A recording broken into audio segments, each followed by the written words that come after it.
You know what they say about nostalgia, it's one hell of a drug. I'm sure I'm not the only one who sometimes struggles with the question whether gaming maintains to evoke as special of a feeling as it once did.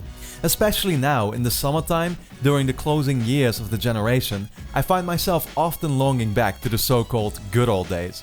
That being said, I'm gonna have to be careful in this video not to sound like a cranky grandpa who can't stop raving about how everything used to be so much better back in the days, because that wouldn't be telling the full truth.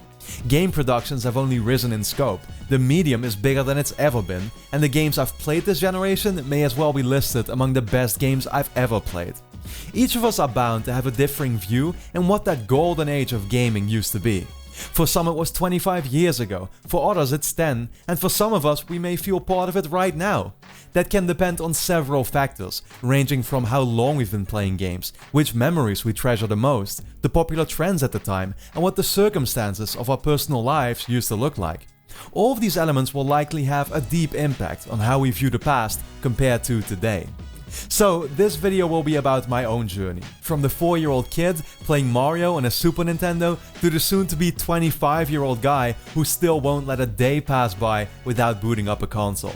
If you were to ask me when my golden days of gaming took place, I'd personally answer with the early years of the PlayStation 3, regardless of the fact that I started at a very young age. Allow me to set the stage.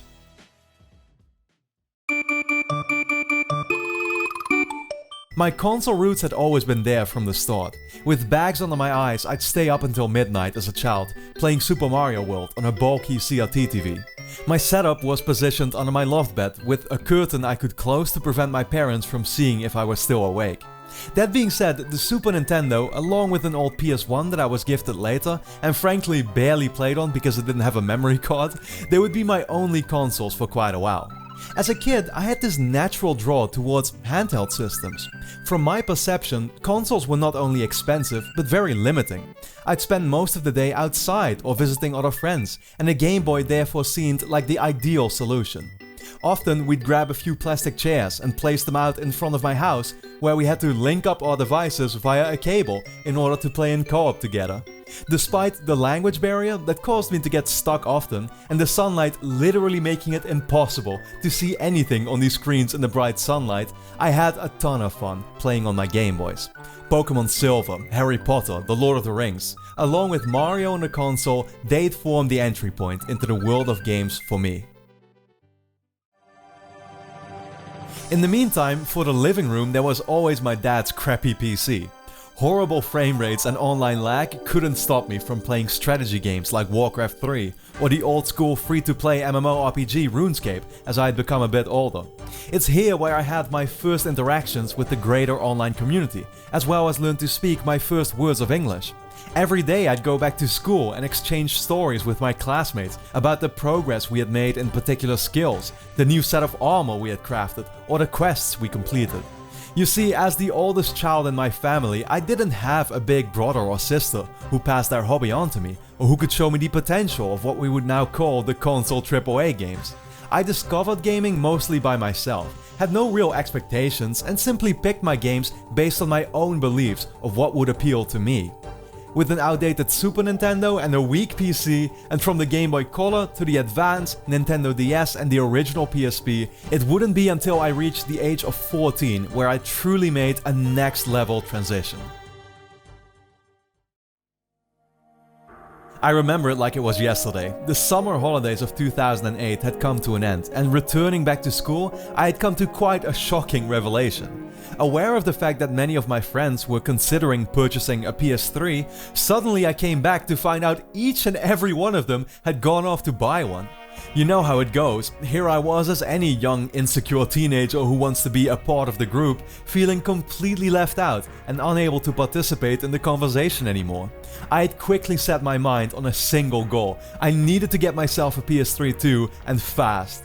Fortunately, this was around the time where I had started doing paper rounds, so after a few months of patient work and then receiving some more money at my birthday party, it was on October 28 when at long last my PlayStation 3 would finally arrive. Among my first purchases were some pretty safe choices, like Harry Potter and Ratchet & Clank, franchises I liked and was both familiar with on PSP. They nonetheless proved great fun, but soon enough I began to broaden my horizons. Then again, place yourself in the shoes of a 14-year-old for a moment. Money was hard to come by for me back then. I was forced to save up for a month or two in order to get any next game, therefore squeezing everything out of those I bought, cherishing the experience all the more. Demo versions on the PlayStation Store were your go-to alternative. Almost every game would have one, and by the time I even got around to buying Mirror's Edge or Skate 2, games I would obsessively play in the years to come, I'd already become a pro by completely wearing out the prologue trials. Games back then just seemed more valuable, not just because of the sense of ownership that you had buying them physically, taking out the discs and reading through the guides, but because growing up, the financial aspect becomes less of an issue. I can buy as many games as I want now, and I'll drop them just as easily if I'm not enjoying myself from the start. Now, I'll spare you from repeating the story for the so manyth time, but obviously Uncharted Drake's Fortune was a monumental milestone, completely altering my view of what games could actually achieve. For the first time, I related to digital characters, felt intrigued by a mysterious story, and had genuine moments of tension shooting my way through the jungle, caves, and mutant-infested bunkers. Keep in mind, even a small thing such as using a right analog stick was relatively new for me at the time, only increasing the impact this adventure made on me for being such an uphill battle. By the end of that year, Uncharted 2 outdid the wildest expectations that I had, and while objectively surpassed by games that have come out since, in my head it remains my favorite game of all time. And then there's the online mode, which the last generation kickstarted. Modern Warfare 2 was the groundbreaking introduction to competitive multiplayer for me, and it sure helped that the entire global gaming community appeared to be playing it with me at the time.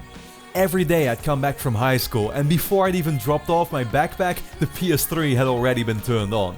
I had dozens of online friends from all over the world waiting for me, ready to dive into some domination, search and destroy, or hilarious custom Mike Myers lobbies.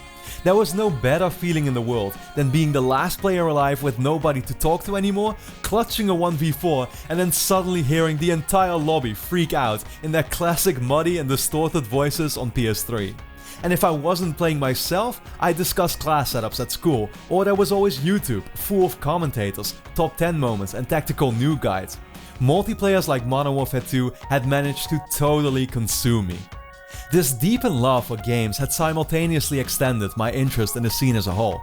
I learned about the various publishers, the generally conceived popular franchises, the many game genres, and a particular surreal event in June where companies apparently came together to present their upcoming games and reveal new announcements on massive stage shows. The Sony press conference at E3 2009 is engraved in my memory, showing off gameplay for Uncharted 2, God of War 3, and even the first tease of The Last Guardian. I've come to associate it with the peak of my gaming timeline. A whole new world had opened up for me. Real life began to seem so boring in contrast that it's safe to say I had reached the stage of addiction. Ashamed as I am to admit it, you won't be surprised to find out that the school year in which I received my PS3 was the year I'd end up failing and having to redo. In a way, I obviously look back at some of these consequences with regret, but now knowing everything turned out alright in the end, there is just no denying it. Yeah man, those really were the days.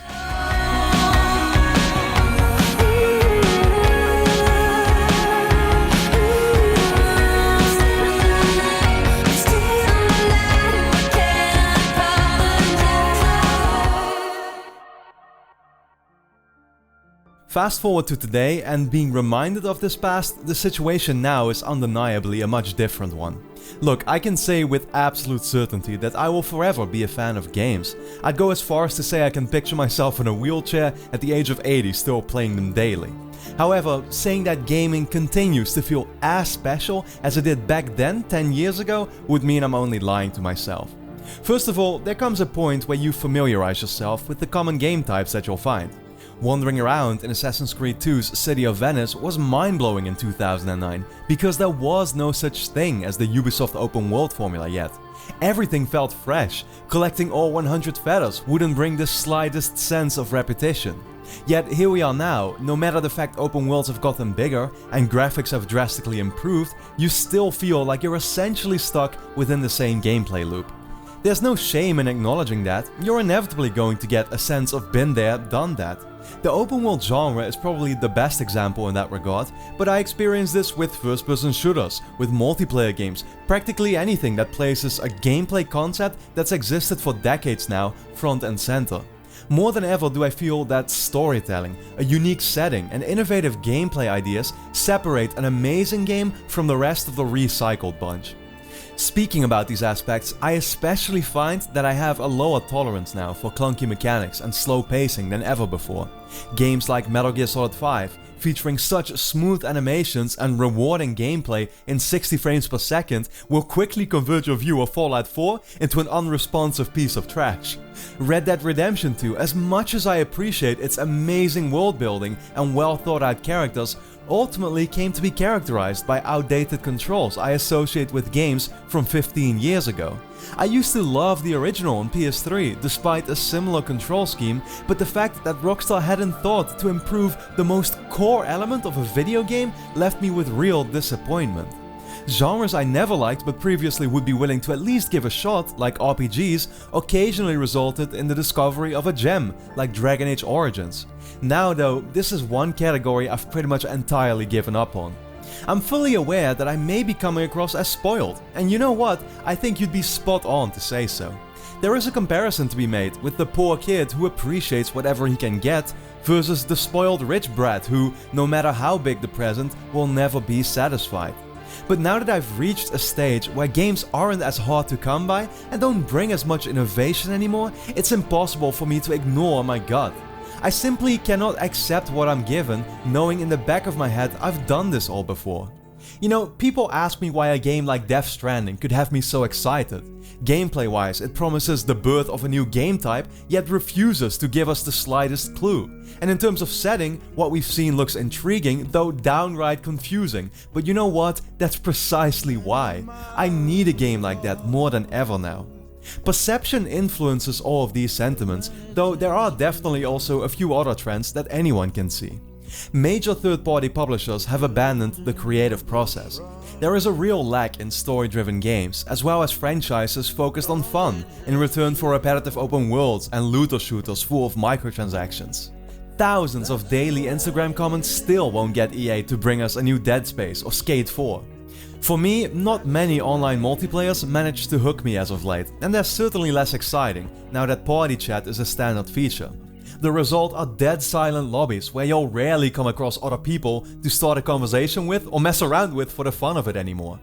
The whole world is also connected now, which has created both positive and negative effects. Game developers, as well as mainstream media, have begun developing a habit to politicize many aspects of video games in order to grab attention while significantly taking away excitement around the medium unless you can force yourself to stay off of social media. These platforms themselves are riddled with fanboy wars, outrage and intolerance for anyone going against the grain. Dare speak up honestly about issues that speak to your heart, hell even share a personal list of favorite games that isn't in accordance with how the rest of the world thinks, and countless of dislikes and negative comments are certain to be headed your way. Lastly, E3 is also seeing a fast decline.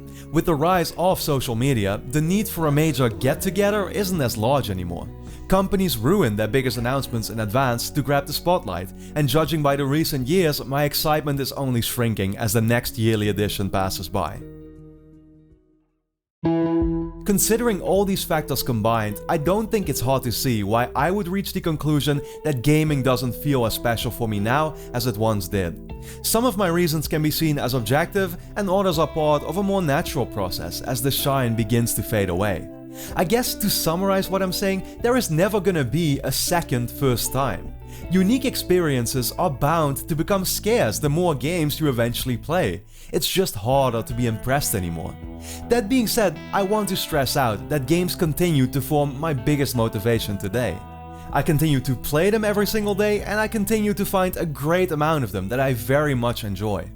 This generation, experiences like Uncharted 4, Shadow of the Colossus and God of War were magical, reminding me once more of the groundbreaking potential that I discovered in this medium so long ago. But if you'd ask me, there is no shame in believing the days of old were better than those of today. You certainly wouldn't be alone. What can truly kill your passion, however, is a constant desire to revisit those memories rather than focusing on the present. Face it, the good old days are never coming back. Key is to accept that, only then can you move on and enjoy gaming for all that it can still be. And if you're able to do that, who knows, in a decade from today, the good old days may just as well represent the days of now. To make these videos possible, your support is vital. If you enjoy all the content I create, please consider supporting me over at patreon.com/robingaming. For just $1 per month, not only do you help me in bringing you high quality and fully independent content like this, but you also gain early access to each video and other cool rewards.